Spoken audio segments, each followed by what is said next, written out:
Hello guys, welcome to my channel. So today we are going to see how to make a baby clips. So we will start with the baby clip base and apply some strong glue. We gently need to drop some glue over all the clips at one side. But later I realized that this was really a wrong decision of not removing the clips from the cardboard, as I was not having sufficient space to put the charms over it. It was too congested, but however I managed to put all the charms at one side. Blue, white and pale green. Slowly almost completed the first side. Actually I realized that there was a lot of space issue, but still I managed to fit in all 5 charms over all 5 base clips. Smoothly moved on to the second side. Of course made the same mistake of applying the glue when the clip was stuck over the cardboard.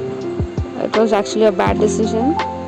Once I was done applying the glue, I started sticking the charms over it slowly, little by little, so that I can adjust the space in between. But still it was not. The last 2 charms was very difficult to place in. Howsoever, finally done. Well, I did not show in this video that I removed the clips from the cardboard and restuck all the charms over the base clip so that it can stick evenly. Final product looks too good. I am really happy doing this baby clips. I hope you all enjoyed the video. Thanks for watching. Kindly subscribe to my YouTube channel for more videos.